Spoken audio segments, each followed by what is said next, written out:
Hello, je suis Victoria et j'ai 24 ans. Chaque semaine, j'embarque mon micro jaune et je pars à la rencontre de personnes inspirantes pour poser mes questions sur ce qui fait nos vies, dans un monde où l'on se cherche et où on questionne notre avenir. J'espère qu'écouter le parcours et les conseils de ces personnes qui ont rêvé et osé faire de leur rêve une réalité t'aidera toi aussi à avancer d'un pied plus sûr dans la vie. Alors je t'invite à emprunter un nouvel œil pour regarder le monde sous un autre angle, pour te recentrer sur ce qui est essentiel et sur qui tu es, pour t'aider à trouver ton chemin et surtout, à oser.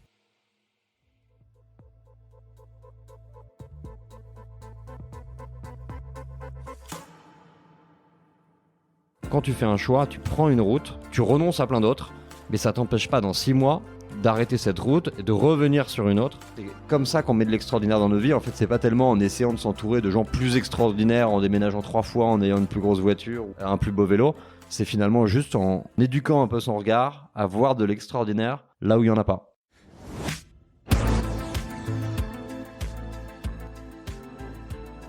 Je suis allée chercher les définitions du mot aventure dans le Larousse. La première définit un événement fortuit, de caractère singulier ou surprenant. La seconde, ma préférée, présente l'aventure comme une entreprise comportant des difficultés, une grande part d'inconnu, parfois des aspects extraordinaires à laquelle participent une ou plusieurs personnes.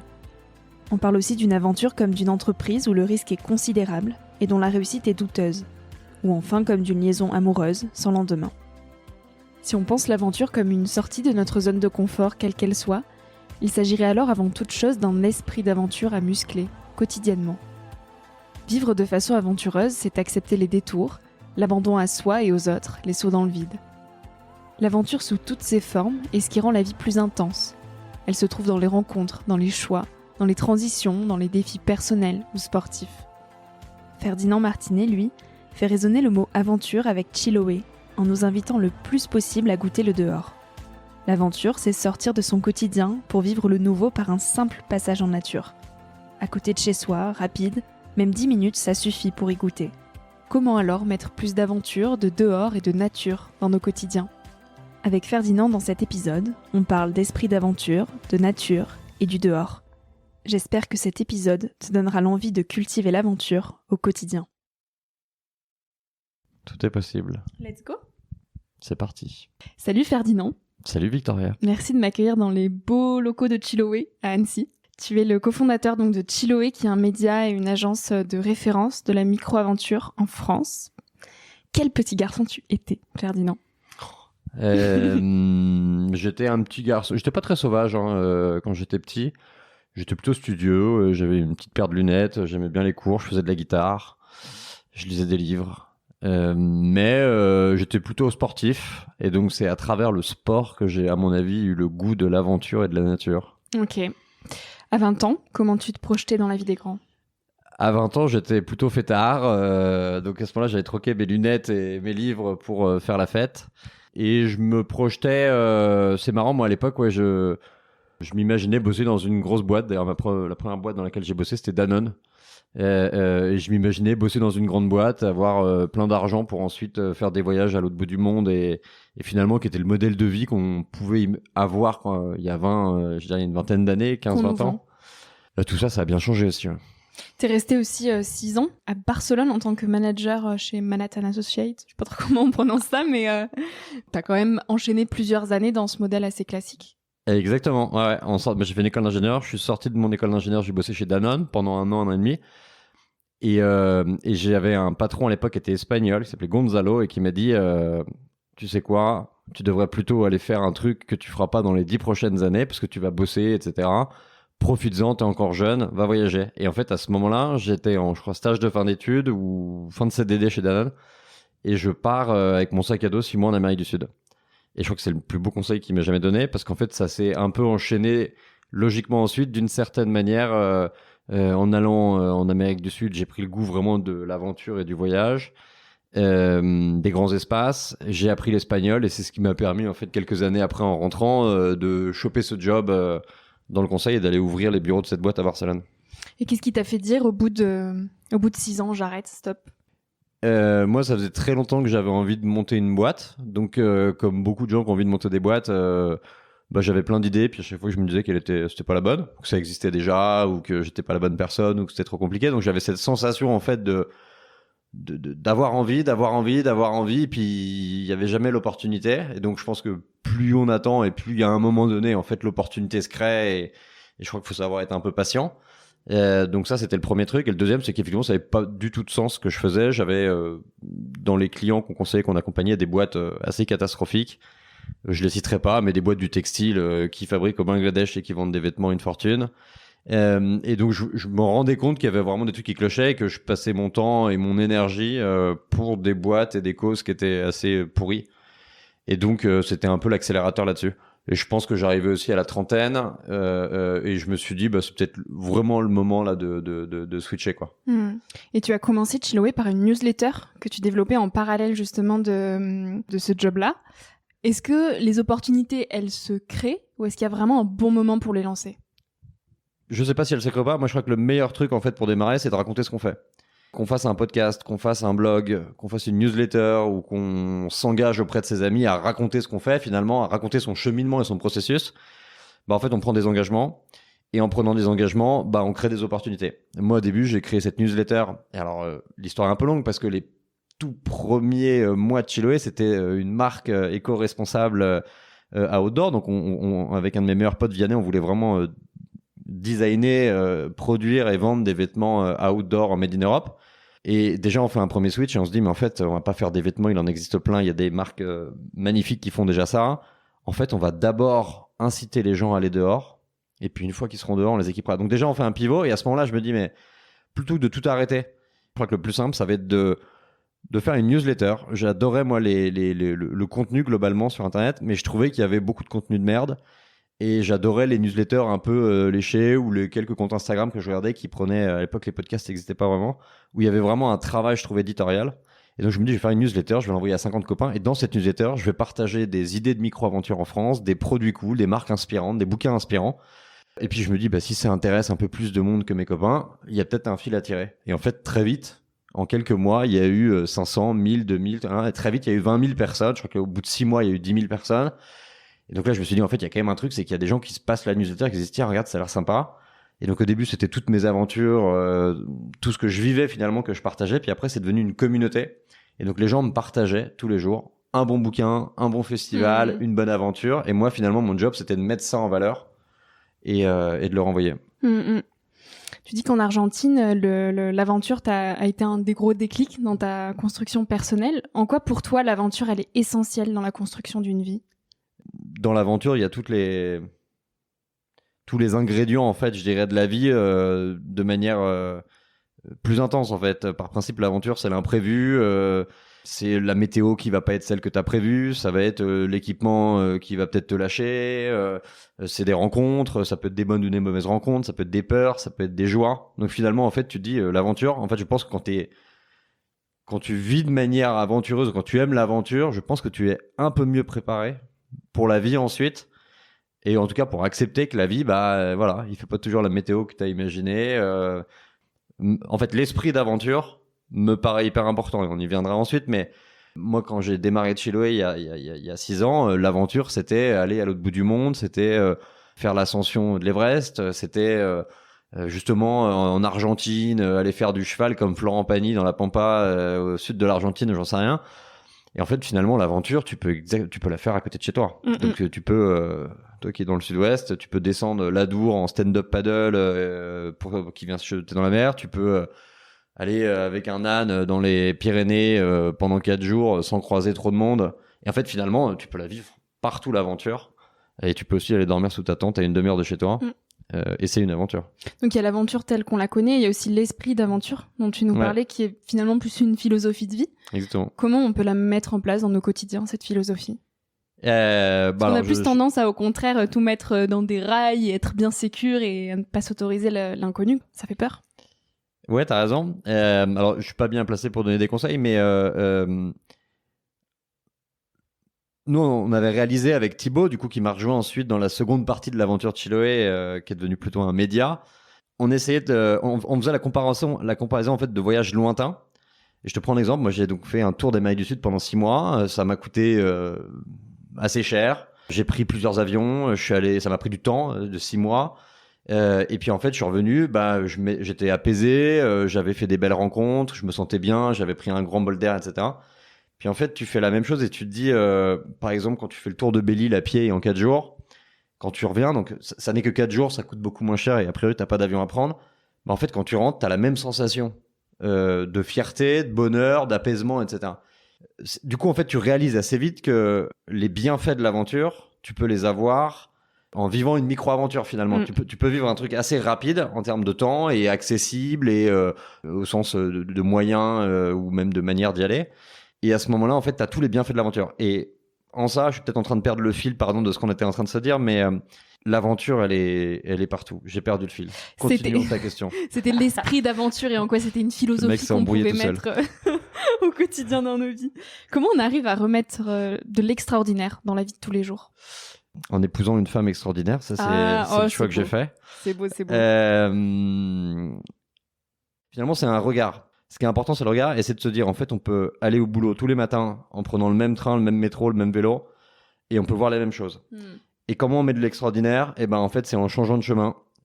C'est en partant plus tôt, plus tard, c'est en s'arrêtant, c'est justement en changeant un peu son regard aussi, en essayant de casser un peu toutes ces petites routines du quotidien. Et je crois que c'est vraiment ça. Moi, je trouve que les grands voyages d'aventure m'ont appris à avoir un regard quand t'es à l'étranger. Souvent, t'as un regard, t'es émerveillé par la culture, par la langue, par les rencontres et tout. Mais si en fait, tu as le même regard quand tu es en France, dans une région que tu connais pas trop et que t'as cette même envie, cette même curiosité de découvrir, c'est comme ça qu'on met de l'extraordinaire dans nos vies. En fait, c'est pas tellement en essayant de s'entourer de gens plus extraordinaires, en déménageant 3 fois, en ayant une plus grosse voiture ou un plus beau vélo. C'est finalement juste en forçant et en éduquant un peu son regard à voir de l'extraordinaire là où il y en a pas. C'est un muscle finalement. Et finalement, c'est un muscle, ouais. Avec Chiloé, votre mission, c'est de mettre tout le monde dehors. On ne va plus assez dehors, selon toi ? On va clairement plus assez dehors. Et on va de plus en plus à l'intérieur. On passe de plus en plus de temps derrière des écrans. On veut du confort. On veut une douche chaude. Je crois que globalement, on va de moins en moins dehors. Le confort et l'aventure, c'est pas compatible ? Je pense que si. Je pense qu'il faut accepter. Certains te diront que non, mais tu peux très bien aller faire le chemin de Saint-Jacques-de-Compostelle en marchant tous les jours pendant 10 heures et le soir aller dans une auberge un peu confort, prendre une bonne douche, bien bouffer et boire un coup. Et pour moi, ça reste une aventure en fait.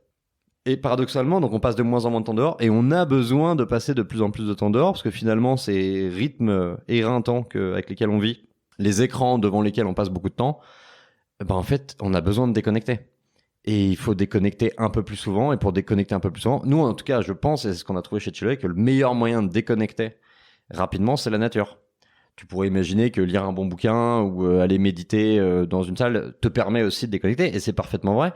Mais je trouve que quand tu es dans la nature, et ça, c'est universel, si tu interviews tous les gens qui reviennent d'une rando, d'une balade dans la nature, et tu leur dis, est-ce que tu te sens mieux maintenant qu'avant ?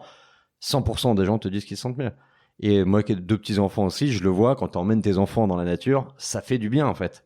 Et quand on est en ville et que la nature n'est pas à proximité ? Là, on est à Annecy, donc il y a les montagnes autour, c'est facile. Quand on habite à Paris, comment on peut faire ? Et c'est pour ça qu'il y a 5 ans, on a écrit un bouquin qui s'appelait Le Guide Chiloé Paris, qui était les 130 plus belles micro-aventures autour de Paris. Justement, on voulait montrer que t'as beau penser que tu es loin de la nature, en fait, la nature, elle est quand même pas si loin. Et en vrai, à Paris, la nature, elle est pas si loin. Oui. Et je dirais presque c'est incroyable, la nature à Paris. Il y a beaucoup plus de choses et une diversité de paysages autour de Paris que t'as pas forcément à Annecy. Alors certes, à Annecy, là, on voit les montagnes, on n'est pas très loin du lac, donc tu vas dire c'est très sexy. La nature est d'une certaine manière visible. Mais à Paris, ça demande juste un peu plus d'effort de sortir de Paris. Mais après, t'as des opportunités incroyables. Un des freins aussi qui peut parfois nous empêcher de partir à l'aventure et d'aller dehors, c'est celle du manque de temps. On dit souvent qu'on n'a jamais le temps pour rien. Est-ce que c'est une excuse de se dire qu'on n'a pas le temps pour procrastiner ou est-ce qu'au final, on a tous le temps ? On a tous 24 heures dans une journée. Après, on le remplit avec ce qu'on veut, quoi. Donc, d'une certaine manière, tu vois, quand on interviewait, nous, au début, la communauté de Chiloé, on leur disait, c'est quoi les freins pour partir à l'aventure ? Quels sont vos freins, en fait, qui vous empêchent de passer plus de temps dehors ? Le premier, c'était le manque de temps. Ouais. Et le manque de temps, en fait, je crois que c'est une histoire de discipline, c'est une histoire de choix. Est-ce qu'on préfère aller au cinéma, mater une série Netflix, bouquiner ou aller dehors? Et donc, je pense qu'on peut avoir le temps. Et tu vois, même moi, aujourd'hui, papa avec 2 petites filles, mon temps, il est vachement contraint, mais je sanctuarise dans ma semaine et le week-end des temps pour être dans la nature. Donc, en fait, c'est de l'organisation. Donc, finalement, le temps, c'est une excuse. Et c'est comme quand quelqu'un rend pas un boulot qu'il devait faire ou a oublié de réserver une maison de vacances avec ses copains, etc. parce qu'il a pas le temps. C'est toujours une excuse. J'ai pas le temps, pas le temps de faire les courses, pas le temps de. C'est une fausse excuse. Après, en revanche, t'as des excuses qui sont intéressantes. C'est j'ai pas d'idée. En fait, j'aimerais aller dehors, mais je sais pas où aller. Par exemple, qu'est-ce qu'on fait à l'automne Ah tiens, le brame du cerf, ça m'intéresse, mais c'est à l'automne ou c'est au printemps? Ou qu'est-ce qu'on fait en ce moment l'hiver quand on va pas à la montagne? Donc c'est finalement un peu le manque d'idées, d'inspiration. J'habite à Paris, j'ai pas la moindre foutue idée des trucs à faire autour de moi. Où est-ce que je peux aller faire du canoë sur une rivière? Où est-ce que je peux aller faire du trail? Où est-ce que je peux aller randonner avec un âne et des enfants? Donc c'est un peu le manque d'idées. Et ça, c'est ce qu'on a voulu toujours résoudre avec Chiloé, c'est vraiment de donner des idées et inspirer. Enfin, on met en avant des gens ordinaires qui vivent des choses extraordinaires. Moi, je suis un type tout à fait ordinaire, mais j'aime bien, dans ce qu'on transmet avec Chiloé, montrer que les gens ordinaires vivent des choses extraordinaires. Parce qu'en fait, je pense que quand tu regardes ça, ça te parle beaucoup plus et tu te projettes beaucoup plus dans la vie de quelqu'un qui récite un tour de l'Atlantique à la voile avec ses enfants versus Kylian Jornet qui fait 2 fois l'ascension de l'Everest en quelques jours, quoi. Bah, en fait, il y en a un, Kylian, je vais me dire c'est génial ce qu'il fait, je suis hyper impressionné, bravo. Et l'autre, je vais me dire bah en fait pourquoi pas moi. Et donc on a parlé du manque d'inspiration. Après le manque d'infos pratiques, on y est venu, mais c'est effectivement une fois que j'ai l'idée d'aller au Brame du Cerf ou que j'ai l'idée d'aller faire du trail ou du canoë. Comment j'y vais? Où est-ce que je vais exactement? Et alors t'as raison. Et après le troisième, c'est le manque de gens avec qui partir. Ouais. C'est que t'as beau avoir l'envie, l'idée, les infos pratiques, le temps, bah en fait t'as peut-être personne autour de toi et t'as pas envie de partir seul. Et dans ton couple, dans tes amis, dans ta famille, les gens sont pas motivés pour faire ça. Et c'est ce qu'on a nous essayé de craquer, c'est cet esprit de communauté qui fait que du coup tu crées un entraînement. Et c'est pour ça qu'on a une deuxième partie de notre activité nous chez Chiloé aujourd'hui qui est de créer des séjours d'aventure, en fait de créer, de concevoir des aventures un peu partout en France. Mais la première valeur de ce qu'on fait, c'est pas tellement les aventures en tant que telles, les itinéraires qu'on fait, etc. C'est le groupe qui se constitue. C'est un groupe de gens qui ne se connaît pas et qui crée des liens complètement dingues. C'est la rencontre du capitaine, c'est-à-dire le guide, qui en fait transmet des choses incroyables. Et ça, moi, c'est le truc dont je suis le plus fier, parce qu'en fait, on crée du lien chaque week-end. Tu vois, il y a plus d'une centaine de Chilolos qui partent à l'aventure, et donc il y a entre 15 et 30 départs par week-end, donc d'aventures un peu partout en France. Ce que je trouve incroyable, c'est que justement, on résout un peu ce problème en disant, en fait, t'as peut-être personne de dispo autour de toi. Ouais. Viens chez Chiloé. On va te trouver les personnes dispo. On va te trouver les personnes dispo. Et surtout, on a fait le filtre de je dirais, des valeurs et de l'esprit.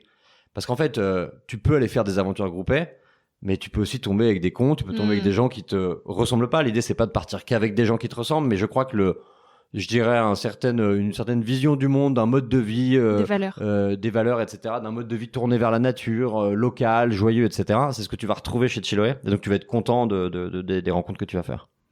Pour prendre ce temps pour aller dehors, tu nous parlais d'organisation. L'organisation, c'est clé dans une vie?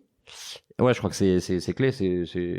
Moi, je crois vachement au fait qu'il faut à la fois sanctuariser dans son agenda des moments de liberté, des moments de nature. Moi, tu vois, chaque début de semaine, je regarde la météo de la semaine. Et en fonction de la météo et des créneaux météo dont je pense qu'ils sont un peu fiables, je vais sanctuariser 2 heures pour aller faire un coup de vélo, pour aller faire du wingfoil sur le lac parce que je suis passionné plutôt l'été. Parfois pour partir faire du ski de rando, me lever à 5h30 et rentrer au bureau à 10h30. Et tu vois, finalement, c'est de l'organisation pour, à côté de ça, et j'ai une vie de famille, une vie entrepreneuriale, j'ai plein d'autres projets aussi à côté de Chiloé. Et ben, en fait, c'est de l'orga. Mais c'est aussi un muscle, donc il faut l'entraîner. Et le plus difficile, en fait, c'est d'être constant. Mais d'avoir une discipline. C'est d'avoir une discipline. Et les grands sportifs et les personnes, je trouve, talentueuses et inspirantes sont celles qui ont une grande discipline, quoi. Il y en a qui l'ont peut-être pas de façon innée, cette discipline. Est-ce qu'elle s'acquiert avec le temps? Est-ce qu'elle se travaille? Je pense qu'en fait, on acquiert de la discipline aussi quand on a autour de nous des gens qui sont un peu disciplinés. En fait, la probabilité de devenir discipliné quand on a autour des gens... autour de nous des gens qui sont pas du tout disciplinés, c'est à mon avis assez dur. Mais on a tous autour de nous des gens un peu inspirants, très organisés et dont il faut savoir s'inspirer. Et la discipline, c'est aussi con que se fixer des engagements. Je rêve de faire un trail cette année en 2023. Et ben, le meilleur truc, c'est de s'inscrire à un trail en 2023 et au moins d'être sûr d'aller de se préparer pour le départ de la course. Je rêve de monter une boîte. Ben, en fait, c'est de se donner un timing et c'est de se dire, ben voilà, à fin juin, je vais avoir réussi ça, etc. Mais c'est pas juste de dire, je rêve comme ça de faire quelque chose. Et je crois que juste, c'est une histoire d'engagement. Et ça, c'est le truc que j'ai remarqué, moi, je trouve, dans ma toute petite carrière, c'est cette notion de choix. En fait, souvent, on refuse un peu les choix. Je pense qu'on est dans une société où on n'a plus beaucoup besoin de choisir, ou en tout cas, on a tellement de choix que finalement, on zappe un peu. Et d'une certaine manière, on a surtout envie d'avoir toujours tous les choix encore disponibles. Je vois beaucoup autour de moi des gens qui, tu vois, hésitent à prendre une voie plutôt qu'une autre et donc du coup continuent à avancer pour que toutes les pistes restent toujours ouvertes et tout. Et en fait, c'est dramatique. C'est comme c'est le choix du non-choix. c'est le choix du non-choix. Et comme quand tu te maries ou que tu t'engages avec quelqu'un, forcément tu renonces à plein de choses, mais en même temps, tu te simplifies la vie d'une certaine manière et t'évites de te lever tous les matins en disant est-ce que c'est la bonne personne, est-ce que je suis au bon endroit, est-ce que etc. Moi, je crois vachement au fait de faire des choix engageants. D'associations, de couples, de sport, de performance, etc. Enfin, en tout cas, de choisir et de s'engager. Et puis après, en fait, surtout à la fin, de tirer les conclusions. Et de dire, OK, est-ce que ça m'a plu? Est-ce que c'était bien, etc. Et pour potentiellement faire d'autres choix. Mais ce que je trouve génial, c'est que quand tu fais un choix, tu prends une route, ça va t'ouvrir plein de... Tu renonces à plein d'autres, mais ça t'empêche pas dans 6 mois d'arrêter cette route et de revenir sur une autre. Et je crois que c'est ça un peu le cheminement de la vie, tu vois, c'est de faire des choix, mais je trouve qu'il faut faire des choix, quoi. De prendre des embranchements. De prendre, ouais. Est-ce que les réseaux sociaux n'ont pas aussi leur rôle à jouer dans cette peut-être incapacité à faire des choix aujourd'hui, où on a le sentiment qu'on peut passer à côté de quelque chose, là où on voit toujours ce que les autres font, on se dit ah mais là si je dis oui à ça, ça veut dire que j'irai pas ici et que je ne ferai pas ça. Ouais, les réseaux sociaux ou surtout le fait d'avoir plein d'options. En fait, je te prends l'exemple, c'est comme quelqu'un qui ouvrirait un catalogue de films sur Netflix. En fait, finalement, il y a tellement de films à voir que presque tu sais pas lequel choisir. T'as peur d'en choisir un parce que tu vas renoncer à un que t'as pas encore vu mais que t'aurais pu aimer. Et donc finalement, à la fin, t'es un peu épuisé. Tu te dis, je vais peut-être pas regarder de film. À la limite, si c'est ça, c'est très bien. Mais et c'est vrai aussi sur les réseaux sociaux, c'est que d'une certaine manière, ouais, tu as l'impression, et hélas pas la réalité, mais t'as l'impression qu'il se passe plein de choses et que c'est trop cool et qu'il y a plein d'opportunités, les gens font des choses. Mais en fait, la réalité, c'est pas ça. La réalité, c'est de faire des choix. Parfois, on fait un choix, on se plante. Je suis allé randonner, il faisait un temps de merde, pas de bol, alors que sur Insta, le mec qui est aussi allé randonner à 3 heures d'ici, il avait du soleil. Est-ce que je me suis planté d'itinéraire? Est-ce qu'en fait, ou le gars qui est resté chez lui, il a mieux fait parce que... En fait, faut toujours aller au départ de la course, et puis voilà, quoi. Un des choix aussi qu'on fait beaucoup, c'est pour nos départs en vacances. On a plus tendance à aller au loin, à prendre l'avion pour se sentir dépaysé. Pourquoi, quand on pense voyage, on pense au lointain? Parce qu'on a aussi été un peu biberonné avec des albums de Tintin, des albums de Yann Arthus Bertrand qui parcourait la planète pour montrer des choses merveilleuses, etc. Il y a la génération Erasmus, il y a justement les films, etc. qui finalement te donnent l'impression que c'est hyper accessible, finalement, que la culture en Argentine, en Europe de l'Est ou ailleurs, ou en Asie, et tu vois, en fait, ça te donne vachement plus envie. Et donc, en fait, t'as, à mon avis, beaucoup plus envie d'aller vivre en tout cas, d'aller te confronter à ces cultures-là. Je pense qu'à l'époque, en fait, on se posait pas autant de questions. Il y avait pas autant non seulement c'était pas aussi simple d'aller très loin, mais je pense qu'on n'était pas autant abreuvé de contenu, de films, d'œuvres lointaines, quoi. Donc, il y a ça qui donne très envie. Et puis après, mais ça c'est effectivement merveilleux, c'est incroyable, on associe le dépaysement au nombre de kilomètres qu'on fait, c'est-à-dire que plus on va loin, plus on est dépaysé, et en fait c'est exactement le contraire, enfin tout ça c'est pareil, c'est une lubie de l'esprit, mais c'est complètement en train de changer, donc c'est une super nouvelle, et je pense qu'aujourd'hui, pour effectivement nos engagements, je dirais citoyens pour éviter le réchauffement climatique, ou en tout cas éviter certaines catastrophes climatiques des prochaines années, on va du coup effectivement modifier nos modes de vie. À commencer par le fait de partir un peu moins loin, plutôt avec des moyens de transport moins émetteurs de carbone, etc. Et en fait, on n'a plus le choix, quoi. Donc ouais, c'est cool, hein. Moi, je te dis, j'adore. L'Argentine, c'est super. J'adorerais y retourner. J'adorerais aller en Australie. Je suis jamais allé. Mais en fait, je vais faire beaucoup moins de longs voyages que peut-être mes parents ont fait. Paradoxalement, moi, mes parents, se sont mis à voyager loin assez tard. C'est un peu l'époque du routard, le guide du routard. Alors à l'époque, le guide du routard, c'était génial. T'allais au Népal, mais c'était à la limite ça, c'était des vraies aventures. En fait, aujourd'hui, en vrai, tu vas au Népal, c'est exactement. Enfin, il y a un Starbucks quand tu sors du métro. Il y a des gens qui parlent français sur le chemin de rando devant toi. Finalement, c'est pas plus dépaysant que d'aller faire de la rando autour d'Annecy, quoi. Il y a aussi le voyage qui ne nécessite aucun déplacement, celui de l'inspiration. Qu'est-ce qui, toi, t'inspire au quotidien ? C'est une bonne question. Là, spontanément, moi, ce qui m'inspire, c'est mon aventure entrepreneuriale et les gens avec qui je travaille. Donc, c'est le fait de tous les matins d'aller voir l'équipe grandir et de voir le projet que j'ai créé il y a 6 ans qui grandit. Je crois que ça, c'est vraiment le plus grand kiff. Mais je suis surtout passé à côté d'un truc évident. C'est moi, j'ai 2 petites filles de 9 mois et 2 ans et demi. Bah, en fait, mon inspiration, elle est là. C'est que je pense que je peux rester des heures à la maison, d'une certaine manière, à les regarder jouer ou à jouer avec elles. Ça me fait du bien. Alors, je sais pas si ça m'inspire. Mais en tout cas, ça me fait du bien. L'amour, qu'est-ce que ça apporte à une vie ? On va loin, là. J'ai dit qu'on parlerait pas que de Chiloé. Hein. Non, mais t'as raison. Il y en a déjà plein des interviews sur Chiloé. Moi, ce que j'aime dans l'amour, il y a cette notion d'engagement aussi. Ce que je te disais, en fait, dans l'amour, pour moi, il y a le partenariat. Donc, c'est vrai en amitié, c'est vrai en business. Et donc, c'est encore plus vrai dans l'amour. C'est le fait de faire un partenariat avec quelqu'un qu'on aime et de traverser la vie en un peu stratégiquement, en essayant du mieux possible de faire en sorte que chacun se développe, que le couple se développe, qu'une famille se crée. Mais l'amour, c'est ça. Moi, l'amour, c'est construire. Donc, c'est un choix aussi. Et c'est un choix, mais c'est hyper engageant. Et c'est ce qui est le plus difficile, parce que finalement, après quelques années, après des enfants, etc., l'amour, c'est plus le même, quoi. C'est plus le même c'est plus le même qu'au début avec les premiers coups de cœur et tout. Coup de foudre. Et c'est sans cesse se remettre en question, parce qu'en fait, ça évolue, les gens évoluent. En fait, la personne dont on est tombé amoureux ou amoureuse évolue. Et donc, il faut sans cesse un peu se reposer les questions de comment je la séduis, comment je l'aide, comment je lui fais du bien, comment je la rassure. Là, je parle du coup de ma femme, mais ouais, c'est ça qui est... Donc finalement, cet esprit d'aventure se retrouve aussi dans l'amour. L'esprit d'aventure dont on parlait au début. Ouais, c'est un peu plus casanier peut-être, un peu plus pantouflard. Non, je déconne. Si elle m'entend, elle va pas être contente.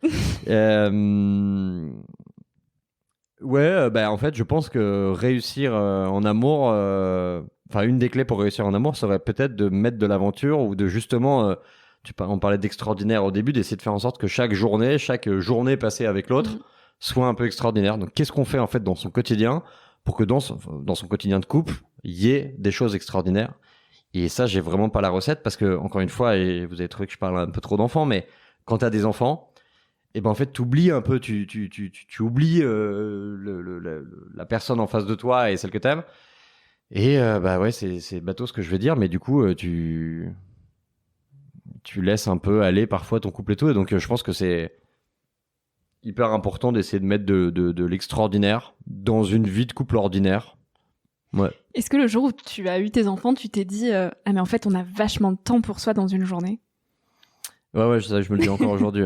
Je suis très admiratif des gens par exemple, comme toi qui n'ont pas d'enfants. Mais ceci dit, toi, tu utilises ton temps merveilleusement bien. Je crois qu'après, je suis plutôt déçu et souvent énervé de voir des gens qui ont beaucoup de temps et qui en fait ne réalisent pas qu'ils ont du temps. Et le gaspillent. Et le gaspillent d'une certaine manière. Après, chacun fait ce qu'il veut, mais je vois des gens aussi arriver plus tard en ayant moins de temps et en se disant putain, si j'avais su, j'en aurais profité un peu plus. En tout cas, j'aurais mieux utilisé mon temps. Dernière petite question un petit peu philosophique, assez dure. La vie, c'est quoi pour toi ? La vie, tu vois, c'est un peu ce chemin d'aventure dont on parlait. Il est pas rectiligne. Tu sais pas toujours sur quoi tu vas tomber. Il va se passer des choses au milieu du chemin. Et en fait, pour moi, c'est la vie. Pourquoi je te dis ça ? Parce qu'en fait, on passe notre temps à dire je serai plus heureux quand j'aurai une famille, quand j'aurai un job qui me plaît, quand j'aurai l'appart de mes rêves, quand j'habiterai dans l'endroit de mes rêves et tout. Et puis une fois qu'on arrive à ce moment-là, après on se redit non, en fait finalement je serai plus heureux maintenant en ayant plus d'enfants, plus de trucs et tout. Et en fait on passe notre temps, si tu veux, à penser que le bonheur est toujours un peu plus loin. En fait, le bonheur il est dans l'instant présent, ça c'est évident, mais surtout La vie, en fait, c'est le chemin, quoi. Enfin, une vie heureuse, c'est pas une vie dont les derniers instants sont heureux parce que tu as trouvé la recette et que ça y est, tu as tout accumulé autour de toi et que tout est parfait. Ouais, la vie, c'est de jouer, je dirais, avec les contraintes du quotidien que tu trouves sur le chemin et d'essayer de te battre quand ça vaut le coup et que tu peux te battre, et juste d'accepter que parfois il y a des trucs que tu peux pas changer, quoi. C'est vraiment l'idée de, quand il y a du vent, bah, ça sert à rien d'essayer de souffler contre. Il faut accepter qu'il y a du vent, et voilà. On avance avec. On avance avec. Quel conseil tu aimerais partager aux jeunes d'aujourd'hui qui nous écoutent pour conclure cette interview ? Bah, peut-être pour rebondir sur ce qu'on s'est dit, d'une certaine manière, utiliser à bon escient le temps qu'ils ont, qu'on a globalement. Je me considère encore jeune, mais y a une phrase que j'aime bien qui dit agir rend heureux. Bah, d'une certaine manière, en fait, faire des choses rend heureux. Pour réussir ou pour faire des bonnes choses, il faut déjà faire. En fait, du coup, voilà, ma conclusion, c'est en fait de faire des choses rend heureux, et donc d'être dans l'action rend heureux.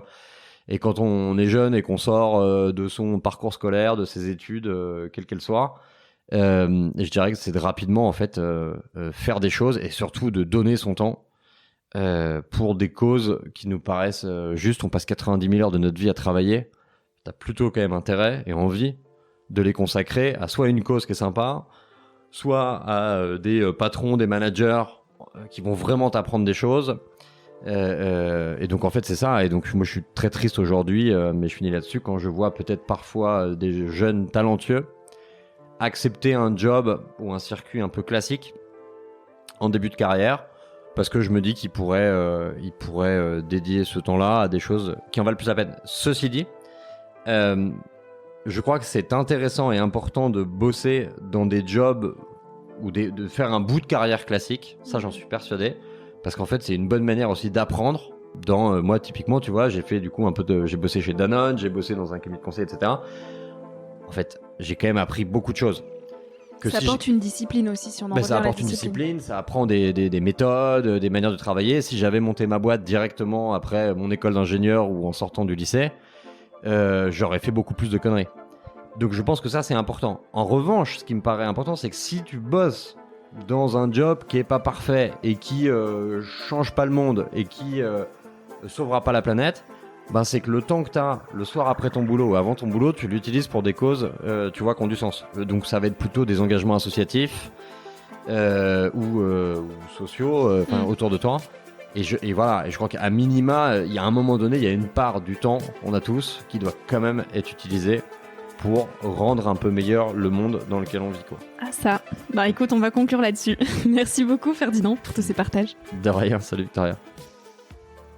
Merci à toi d'avoir écouté l'épisode jusqu'ici.